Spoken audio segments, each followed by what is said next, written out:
जय हिंद दोस्तों, बहुत बहुत स्वागत है हमारी इस इंफॉर्मेटिव वीडियो के अंदर। इंडिया के अंदर हर व्यक्ति का सेविंग बैंक अकाउंट है। एक नहीं, दो नहीं, पांच नहीं, लोग 10-10 सेविंग अकाउंट रखते हैं। दोस्तों, गवर्नमेंट बैंक में, प्राइवेट बैंक में, स्मॉल फाइनेंस बैंक में, पेमेंट्स बैंक के अंदर, पोस्ट ऑफिस के अंदर, और आप लोगों को पता होगा इनकम टैक्स डिपार्टमेंट नए नए रूल, नए नए रेगुलेशंस लेके आता रहता है। दोस्तों, 1 अप्रैल 2026 से इनकम टैक्स एक्ट 2025 लागू हो जाने वाला है। आज की इस वीडियो में हम डिस्कस करेंगे ट्रांजैक्शन लिमिट। आप अपने सेविंग बैंक अकाउंट को कैसे मेंटेन करें ताकि इन फ्यूचर में किसी भी तरह का कोई नोटिस इनकम टैक्स की तरफ से, जीएसटी की तरफ से आपको ना आए। तो दोस्तों, क्या क्या डिस्कशन रहने वाला है। इनकम टैक्स एक्ट 2025 के हिसाब से कितने बैंक अकाउंट एक व्यक्ति रख सकता है, कितना कैश डिपॉजिट रख सकता है या कितना कैश निकाल सकता है। इसके अलावा ऑनलाइन यूपीआई, नेफ्ट, आरटीजीएस के अंदर कितना ट्रांजेक्शन आप लोग कर सकते हो। मैक्सिमम आप अपने अकाउंट के अंदर कितना बैलेंस रख सकते हो, कब तक नोटिस आ सकता है। नोटिस आ गया तो दोस्तों, पहली बात तो ऐसे कौन कौन से काम करने हैं कि नोटिस आए ही ना। आ गया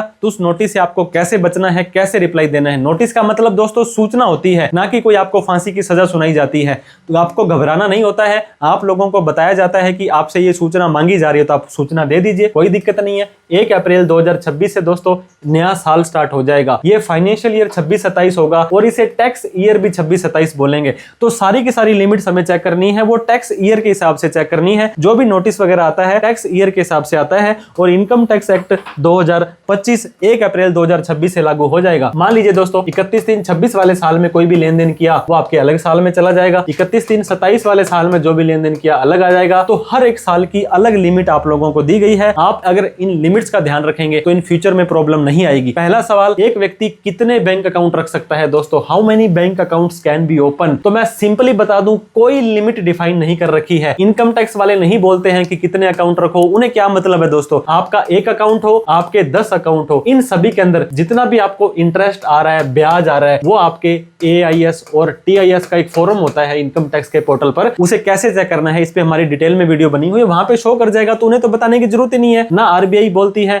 ना GST बोलता है, ना फेमा बोलता है, ना रेरा बोलता है, ना ED बोलती है। तो कितने भी बैंक अकाउंट आप रख सकते हैं, लेकिन हर बैंक अकाउंट में दोस्तों आपको SMS charges, ATM charges, minimum balance, cash handling, ledger folio charges वगैरह देने पड़ते हैं। तो आप ध्यान रखें कि एक अकाउंट हो, 2 हो, ज्यादा से ज्यादा 3 हो। एक आपकी सेविंग के लिए, एक इन्वेस्टिंग के लिए, एक छोटे छोटे खर्चों के लिए, ताकि इन फ्यूचर में आपको प्रॉब्लम ना आए। एक ऑनलाइन, एक ऑफलाइन, एक सरकारी, एक प्राइवेट, ऐसे रख सकते हैं। दोस्तों, कैश एक ऐसी वस्तु जो हर घर में यूज होती है। 8 साल का बच्चा हो या 60 साल के बुजुर्ग हो, जितना मर्जी जमाना ऑनलाइन हो जाए। दोस्तों, सिंगल ट्रांजेक्शन से इनकम टैक्स वाले ट्रैक कर सकते हैं, ट्रेस कर सकते हैं, क्योंकि वहां पर पैन नंबर दिया जाता है। दोस्तों, मान लीजिए आपके घर में 1 करोड़ रुपए कैश के अंदर पड़ा है, बोरी के अंदर, गट्टे के अंदर भर के पड़ा है, और ये आप अपने दोस्त को देना चाहते हैं। तो शाम को दोस्त आया, गाड़ी लेकर के चला गया, तो ये ट्रांजैक्शंस ऑफ रिकॉर्ड कहलाती है। दोस्तों, ये आप कितना भी लेन देन कैसे भी करें, मंत्रियों के, MP के, MLE के घर पे जो कैश पड़ा होता है वो ऑफ रिकॉर्ड होता है। उसकी कोई रिकॉर्डिंग, कोई इंफॉर्मेशन नहीं जाती है। जब आप ट्रांजैक्शंस करने के लिए पैन नंबर देते हैं, बैंक में जाते हैं, आ बैल मुझे मार वाली बात करते हैं, जब जाकर के आप फंस जाते हैं। इंडिया के अंदर 148 करोड़ लोग हैं दोस्तों, और हर व्यक्ति का कम से कम एक सेविंग अकाउंट है। बहुत सारे लोग, मैंने आपको बताया, 2, 5, 10 अकाउंट तक रखते हैं। तो ऐसा संभव नहीं है कि हर एक ट्रांजैक्शंस को रिकॉर्ड रखें। दोस्तों, आज मैंने 1 लाख रुपए किसी को भेजे, आज किसी पड़ोसी ने 2 लाख रुपए किसी को भेजे, 1 लाख रुपए आ गया, 2 लाख आ गया। तो ऐसे छोटे छोटे ट्रांजैक्शंस तो हर एक अकाउंट में होते रहते हैं। तो हर एक अकाउंट को ट्रैक करना संभव नहीं है। तो इनकम टैक्स एक्ट 2025 के अंदर हर व्यक्ति का हर पैन कार्ड, दोस्तों घर में मान लीजिए आप हस्बैंड है, वाइफ है, डॉटर है और सन है, 4 पैन कार्ड है, तो इन चारों की अलग लिमिट है। आपके 4 बैंक हैं, SBI, PNB, HDFC, BOB, तो इन चारों की अलग लिमिट है। एक फाइनेंशियल ईयर के अंदर अगर आपकी जो लिमिट हमने बताने वाले हैं वो क्रॉस कर जाते हो, तब भी कोई आपको दिक्कत नहीं आएगी, फांसी की सजा तब भी नहीं होगी। जो बैंक है जहां पर आपने लेन देन किया वो इनकम टैक्स डिपार्टमेंट को सूचना दे देगा। इतनी सी बात है, क्योंकि अगर किसी बड़े बुजुर्ग ने छोटे को बोल दिया कि तुझे ये काम करना है, अगर ये काम ऐसा हो गया तो ऐसा हो गया, तो वो करेंगे, वो रिपोर्ट देंगे। तो दोस्तों, जो लिमिट है वो अकाउंट्स को ट्रैक करने की सेविंग बैंक अकाउंट के अंदर, सेविंग की अलग है और करंट की अलग है। एक फाइनेंशियल ईयर के अंदर दोस्तों कैश डिपॉजिट की बात की जा रही है। अभी तक मैंने ऑनलाइन यूज नहीं किया है, और आप लोगों को पता होगा कैश आजकल, लास्ट टाइम आप कब बैंक में जाकर के कैश जमा करा करके आए थे, आप लोगों को याद भी नहीं होगा। 10 लाख रुपए से ज्यादा का कैश या तो एक बार में करा दो या पूरे साल में करा दो। दोस्तों एक बैंक के अंदर जितने भी खाते हैं आपके, मान लीजिए आपका एक सेविंग अकाउंट है दोस्तों, एक SBI बैंक में, उसमें 5 लाख करवा लिए, एक सैलरी वाला खाता है उसमें 5 लाख करा दिए, तो 5 और 5 10 मिल गए। KCC का वाला है उसके अंदर, तो एक बैंक के अंदर एक कस्टमर आईडी में जितने भी ट्रांजैक्शन, जितने भी बैंक है, उन सबको मिलाकर के 10 लाख से ज्यादा कैश डिपॉजिट एक साल में हो जाता है। और एक बार में आपको दोस्तों 2 लाख से कम कैश जमा कराने से बचना है, क्योंकि इसकी रिपोर्टिंग भी कई बार हो जाती है। तो आपका 1 अप्रैल 2026 से लेकर के 31/3/2027 के अंदर कैश डिपॉजिट 10 लाख से ज्यादा करते हो तो उस बैंक वालों को सूचना देनी पड़ेगी इनकम टैक्स डिपार्टमेंट को। दोस्तों जैसे ही आपका 31/3/26 खत्म हो जाएगा, इसके बाद में अप्रैल और मई का टाइम मिलता है। 31 जून तक आप लोगों को, इस बैंक वालों को ये सूचना देनी पड़ेगी कि हमारे पास में कौन कौन व्यक्ति आया था, उनका क्या क्या ट्रांजेक्शन, कितने कितने कैश डिपॉजिट कराए। तो हमेशा आपको बताते हैं जून और जुलाई के महीने में एक बार आप अपना AIS और TIS जरूर चेक करें। दोस्तों कैश जमा की मैंने आपको बता दी 10 लाख रुपए है, और कैश डिपॉजिट की भी, कैश विड्रॉल की भी, अगर आप एक बिजनेसमैन है, करंट अकाउंट यूज करते हैं, तो आप लोगों को सुविधा दी गई है 50 लाख रुपए तक कैश डिपॉजिट करेंगे तो कोई प्रॉब्लम नहीं है। लेकिन यहां पर भी कैच है दोस्तों एक, अगर आप ये पैसा कहां से लेकर के आ रहे हैं, सेल करते हैं तो 40 लाख से ज्यादा की सेल पर GST, सर्विस प्रोवाइडर हैं तो 20 लाख से ज्यादा की अमाउंट पर आपको ये GST लेना पड़ जाएगा। दोस्तों एक बार एक ऐसा व्यक्ति जो AEPS, CSC, bank eMitra, bank BC का काम करता है, उसके पास पैसे तो काफी आते हैं, लाखों करोड़ों का ट्रांजैक्शन हो जाता है, लेकिन वो पैसा उसका खुद का नहीं होता है, ना सेल होती है, ना सर्विस होती है, और आप लोगों को यही नहीं पता आपकी टर्नओवर क्या है, आप अपनी इनकम में क्या दिखाएं, GST कब लेना है। तो इसी समस्या का समाधान करने के लिए दोस्तों हमने CSC,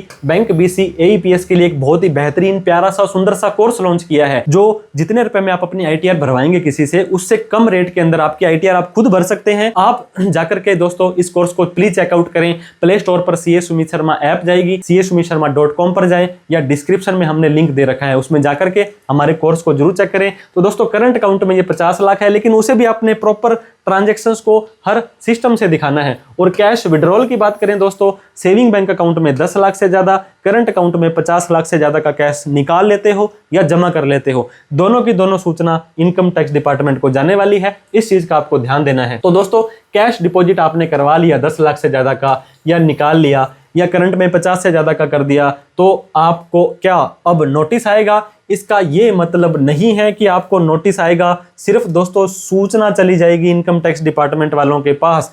अगर ये कैश आपका सेल था, आपने सर्विस दी, आपने दोस्तों कहीं से FD मैच्योर की, कोई एग्रीकल्चर की थी, खेती की थी, आपको उसके पास प्रॉपर सोर्स है, प्रूफ है, जस्टिफिकेशन है, तो कुछ भी करते रहें, लेकिन आप लोग इस झंझट में पड़ना ही क्यों है, आप ट्रिगर ही क्यों करवाते हैं? दोस्तों आपने ये लेन देन किया था और अच्छे से अपनी ITR भर दी, किसी CA से, किसी टैक्स प्रोफेशनल से आपने ITR भरवाई। दोस्तों आपके भी कोई पर्सनल CA होने चाहिए, पर्सनल CA नहीं है तो आप हमें कभी भी कॉल, मैसेज, व्हाट्सएप करके हमारी प्रोफेशनल सर्विसेज ले सकते हैं। और आपने ट्रांजेक्शन्स को जस्टिफाई कर दिया। मान लीजिए दोस्तों आपने 12 लाख रुपए कैश डिपॉजिट करवाया और आप एक बिजनेसमैन हो, आपने 15 लाख रुपए की सेल दिखाई और उसकी ITR भर दी, तो ये सारी की सारी सेल मानेगी, ट्रांजैक्शन जस्टिफाई हो गए। ज्यादा लेन देन करते हो तो उसका सोर्स रखना है, जो भी लेन देन करते हो उसका प्रूफ, जस्टिफिकेशन, अथॉरिटी रखनी है, कोई प्रॉब्लम नहीं आएगी। चाहे 1 लाख, चाहे 1 करोड़ रुपए का लेन देन करो। लेकिन दोस्तों आपने ITR तो भर दी, लेकिन प्रॉपरली नहीं भरी है। आपने ITR 1 भर दी, अदर सोर्स में दिखा दी, बिजनेस की इनकम नहीं दिखाई। मान लीजिए एक व्यक्ति था जिसने 1 करोड़ रुपए कैश डिपॉजिट कर दिया, क्योंकि किसी का कैश आता था, वो तो बिजली का बिल भरता था, इस तरह का काम करता था, तो डिपार्टमेंट बोलेगा कि कैश डिपॉजिट करवाया था, ये कहां से आया था? तो यहां पर ITR भरने के बावजूद भी दोस्तों हमारे केस में ITR हमने भरी थी, एक क्लाइंट ने, उसको नोटिस आ गया क्योंकि उसने 50 लाख से ज्यादा का कैश डिपॉजिट करवाया था, लेकिन उसने यह ट्रांजैक्शंस के प्रूफ रखे थे। ये प्रूफ कैसे मेंटेन करने हैं हमने CSC वाले कोर्स में बता रखा है। आप नहीं बता पाते हो तो जितना भी कैश दोस्तों आपने जमा कराया था उसका 83% तक का आपको टैक्स लगाया जा सकता है। मान लीजिए 10 लाख रुपए पर 9 लाख रुपए तक का टैक्स लग जाएगा, तो करेक्ट ITR का फॉर्म भरना है, करेक्ट इनकम के हेड में आपको दिखाना है, कोई प्रॉब्लम नहीं आएगी। दोस्तों मैंने आपको फिर बता दिया, अगर आपने ITR नहीं भरी है 101% आपको नोटिस आएगा। ये नोटिस कौन सा आएगा? नॉन फाइलिंग का आएगा, कि आपने इतना लेन देन किया और ITR क्यों नहीं भरी। फिर आप बताएंगे कि सर मेरी इनकम तो उस साल 4 लाख रुपए से कम थी तो मैंने नहीं भरी। ठीक है, इनकम कम थी, लेकिन ये कैश कहां से आया? अगर आप बता देंगे कि सर ये तो मैंने बिल भरे थे किसी के, मुझे तो 1 लाख रुपए पे 1,000 रुपए का कमीशन मिला, वो कमीशन मैंने अपनी ITR में दिखा दिया, तो कोई प्रॉब्लम नहीं है। तो दोस्तों सोर्स और प्रूफ ये जस्टिफाई करने जरूरी है। जस्टिफाई कर देते हैं तो बढ़िया है, नहीं तो प्रॉब्लम का सामना करना पड़ सकता है। एक व्यक्ति था दोस्तों, ये देखिए दोस्तों, you have not filed your return of income assessment year 2021 की ITR आप लोगों ने नहीं भरी है।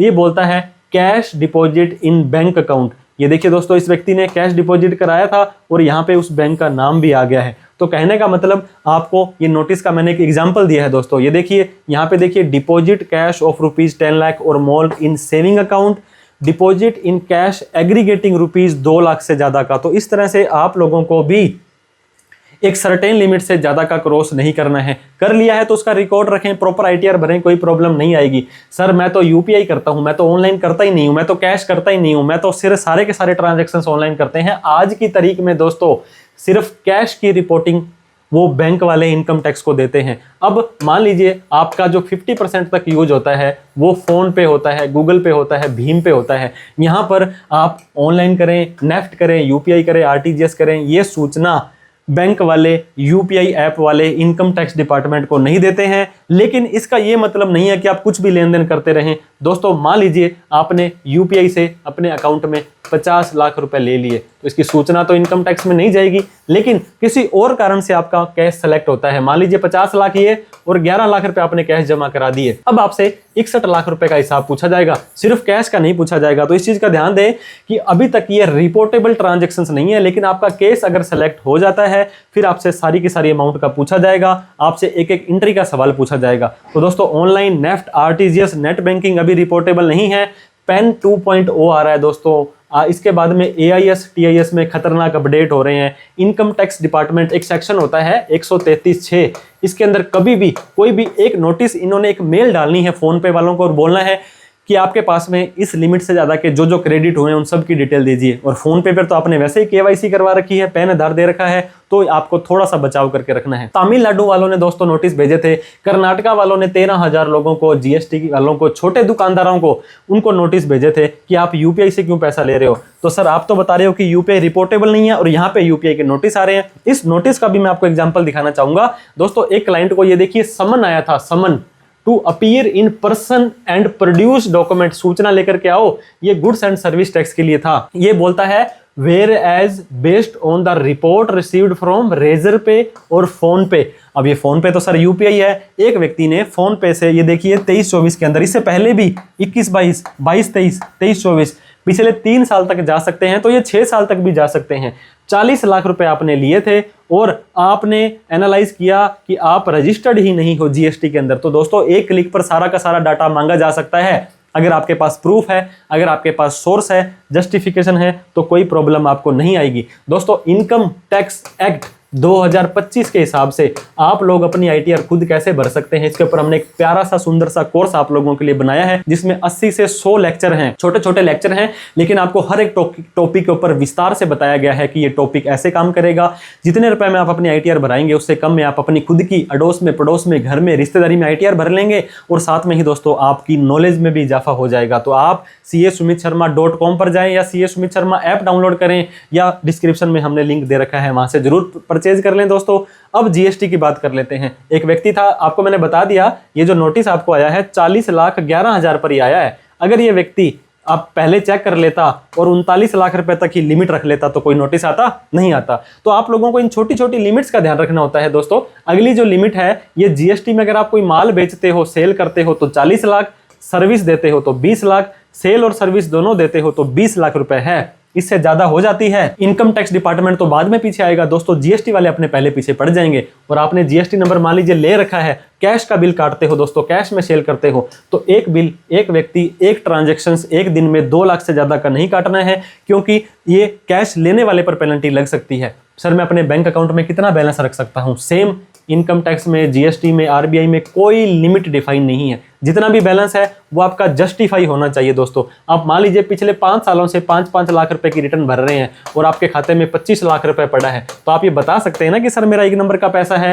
हर सेविंग, हर साल आप अपना ट्रांसफर, इस बार मान लीजिए 12 लाख माफ है, पिछली बार 7 लाख माफ था, आपके खाते में 19 लाख पड़ा है, 19 लाख की आपने ITR भर रखी है, कोई प्रॉब्लम नहीं आएगी दोस्तों। ITR 3 भरते हैं तो आपके वहाँ पे बैलेंस शीट में शो करने चाहिए। ज़्यादा बैलेंस रखते हो, आजकल दोस्तों ये बैलेंस भी आपका रिपोर्टेबल ट्रांजैक्शंस हो गया है, तो इसका ध्यान रखना है। तो कोई यहाँ पे दोस्तों ट्रांजैक्शंस की लिमिट नहीं है, कोई आपके बैलेंस की लिमिट नहीं है। रिपोर्टेबल ट्रांजैक्शन सिर्फ कैश डिपॉजिट है, UPI, ऑनलाइन, नेफ्ट ये कोई भी नहीं है दोस्तों। और आपका बैलेंस जेन्युइन है, अगर आपने बता दिया कि ये तो मेरा माल बिका था, ये मैंने सर्विस दी थी, ये मेरा गिफ्ट है, ये मेरा लोन है, कोई दिक्कत वाली बात नहीं है, आपको कोई परेशान नहीं कर सकता है। FD की बात करें दोस्तों, एक बैंक में एक साल में 10 लाख से ज़्यादा की, क्रेडिट कार्ड 10 लाख से ज़्यादा का बिल भरते हो, कैश में 1 लाख से ज़्यादा का। प्रॉपर्टी दोस्तों, हालांकि ये लिमिट 30 लाख से 45 लाख हो गई है, लेकिन 20 लाख से ऊपर होने पर आपको पैन कार्ड देना पड़ेगा। शेयर मार्केट में चाहे 1 भी रुपए का लेन देन करें, ये आपके AISTS में शो हो जाएगा। क्रिप्टो करेंसी, म्यूचुअल फंड,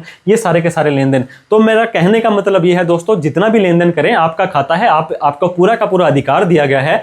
और एक बैंक वाला एक्शन और बता दूं मैं, आजकल तो क्या है, जब आप सेविंग बैंक अकाउंट ओपन कराने जाते हैं, आप उनको क्या बोलते थे कि सर मैं तो स्टूडेंट हूं, मैं बेरोजगार हूं, मेरी कोई इनकम नहीं है। तो अब इनकम टैक्स वाले तो बाद में आएंगे, GST वाले भी बाद में आएंगे, लेकिन बैंक वाले, बैंकर की तरफ से मेल आ रहे हैं दोस्तों। बहुत सारे लोगों को ऐसे नोटिसेज आए हैं जो बोलते हैं कि आपने 1 करोड़ रुपए का लेन देन कर लिया, 50 लाख का लेन देन कर लिया, लेकिन आपकी प्रोफाइल से मैच नहीं खा रहा है, तो आपका अकाउंट फ्रीज किया जा सकता है, डेबिट होल्ड किया जा सकता है, और आपको दोस्तों चक्कर काटने पड़ सकते हैं। तो आप ऐसा ना करें। अगर आपके पास रिकॉर्ड रखा होगा तो इनकम टैक्स, GST, बैंक कोई भी आ जाए, आप उन्हें प्रॉपर जस्टिफाई कर सकते हैं। दोस्तों SFT 31 मई को डिटेल जाती है। जैसे आपका साल खत्म होगा, वो साल खत्म होने के 4 साल तक आपको नोटिस आ सकता है, अगर आपने ITR नहीं भरी है तो आपका फाइनेंशियल ईयर 25-26 का नोटिस 30/6/2030 तक आ सकता है, और 3 महीने का और टाइम दिया जाता है, 30/6/2030 तक आ सकता है दोस्तों। अगर आपका ये नोटिस तब आएगा जब आप ITR नहीं भरेंगे या अच्छे से नहीं भरेंगे। ट्रांजैक्शंस 50 लाख से ज्यादा है दोस्तों, मोर देन 50 लाख रुपीज, तो फाइनेंशियल ईयर खत्म होने के 6 साल तक 25-26 का नोटिस 31/3/32 तक आ सकता है। तो आप लोग ऐसे ना समझे कि मेरा तो ये साल निकल गया तो मेरा तो बचाव हो गया। तो इस तरह से ये नोटिस आ सकते हैं दोस्तों। ITR भरनी कब जरूरी है? 5 तरह की इनकम होती है, सैलरी या पेंशन की, रेंट की, बिजनेस की, कैपिटल गेन की, और इन चारों में जो नहीं आती है वो अदर सोर्स में आ जाती है। और आप दोस्तों ITR भरेंगे अगर आपके डिपॉजिट हो गया है सेविंग बैंक अकाउंट के अंदर 50 लाख या उससे ज्यादा पूरे साल में, चाहे ऑनलाइन हो चाहे कैश हो। और करंट अकाउंट के अंदर दोस्तों 1 करोड़ से ज्यादा का अगर आपने डिपॉजिट कर दिया तो जितनी मर्जी इनकम हो आपको ITR भरनी जरूरी है। और वैसे टैक्स की बात करें दोस्तों, आपकी इनकम अगर ओल्ड रिजीम में 2.5 लाख से ज्यादा है तो ITR भरनी जरूरी है। 60 साल से ज्यादा वालों के लिए 3 लाख, 80 से ज्यादा वालों के लिए 5 लाख अगर आप ओल्ड रिजीम में जाते हो। और दोस्तों अगर आप न्यू रिजीम में जाते हो, 4 लाख से ज्यादा इनकम आपकी चली गई, तो आप लोगों को क्या करना है, ITR भरनी पड़ेगी और उसको बताना पड़ेगा सर 12 लाख रुपए तक तो इनकम टैक्स फ्री थी, तो आप ये 4 लाख का क्यों लिमिट लेकर के आए हो। दोस्तों 12 लाख रुपए तक नॉर्मल इनकम है, तो 4 लाख से 8 लाख पर जो टैक्स बनता है वो बनता है 20,000, और 8 लाख से 12 लाख पर बनता है 40,000। तो ये 60,000 का टैक्स आपका माफ हो जाएगा जिसकी इनकम 12 लाख तक है। लेकिन ITR भरनी 4 लाख से ऊपर जरूरी है, चाहे आपकी कोई भी इनकम हो। लॉटरी, गेमिंग, क्रिप्टो के लिए 4 लाख की छूट भी नहीं मिलती है। तो दोस्तों जो टैक्स देना होता है वो आपको अपनी इनकम पर देना होता है, ट्रांजैक्शंस पर नहीं देना होता है। बहुत लोग सवाल करते हैं सर मैंने इतना लेन देन कर लिया, इतना लेन देन कर लिया, मुझे टैक्स लगेगा? ये आपको डिसाइड करना है इन ट्रांजैक्शंस पर आपने इनकम कितनी कमाई है, आपकी सेल कितनी है, सर्विस कितनी है। नॉर्मल रेट है तो स्लैब रेट के हिसाब से, मतलब 12 लाख तक माफ है, 12 से ऊपर इनकम है तो 4 से 8 पर 5%, 8 से 12 पर 10% ऐसे लगेगा। कुछ स्पेशल इनकम है जैसे कि short term capital gain 20%, long term capital gain 12.5%, lottery, gaming, crypto 30%, तो ऐसे टैक्स लगता है दोस्तों। ओल्ड और न्यू रिजीम को चूज करें, आप अपने इनकम को चूज करें दोस्तों। जो भी लेन देन करें उसका आप रिकॉर्ड रखें, ये पैसा मेरा यहां से आया था, कोई भी फोटोकॉपी, कोई भी एग्रीमेंट, कोई भी चीज रख लेंगे ताकि आपके ट्रांजैक्शन जस्टिफाई हो जाएंगे। बिना मतलब के लेन देन आपको नहीं करने हैं। ज्यादा लेन देन करते हैं तो करंट अकाउंट यूज करें दोस्तों। आपके पास लाइसेंस सर्टिफिकेट होना चाहिए अगर आप इस तरह का कोई काम करते हैं। साल खत्म होने के बाद 31 मई के बाद एक बार मेरे कहने पर दोस्तों जून और जुलाई में आप अपना AIS और TIS जरूर चेक करें। किसी ने कोई TDS काटा है, प्रॉपर आप अपनी ITR भरें, पोर्टल को रेगुलर चेक करते रहें, टाइमली कोई नोटिस आता है तो उसका रिप्लाई करें। कोई पर्सनल सी आपके जरूर होने चाहिए, ऐसा नहीं है तो 88 750 42,000 पर आप हमें कभी भी कॉल, मैसेज, व्हाट्सअप करके हमारी सर्विसेज ले सकते हैं। और दोस्तों हमारे कोर्सेज को चेकआउट करना ना भूलें। CSC के लिए, इनकम टैक्स के लिए और HUF बनाएं, टैक्स बचाएं के ऊपर हमने बहुत ही बेहतरीन प्यारे प्यारे कोर्स मेहनत करके बनाए हैं, उन्हें जरूर चेक करें। फिर भी कोई डाउट, क्वेरी, क्वेश्चन रह जाता है तो कमेंट कमेंट बॉक्स में लिखें। वीडियो अच्छी लगी हो तो लाइक, अभी तक हमें सब्सक्राइब नहीं किया है तो सब्सक्राइब करके इस वीडियो को उन सभी लोगों में शेयर करें जो दोस्तों अननेसेसरी लेन देन करते रहते हैं, लेकिन उन्हें टैक्स के रूल का नहीं पता था कितना लेन देन कब करना होता है। आपकी कोई स्पेसिफिक क्वेरी है कमेंट करके पूछ सकते हैं। Thank you so much for watching this video. जय हिंद, जय भारत।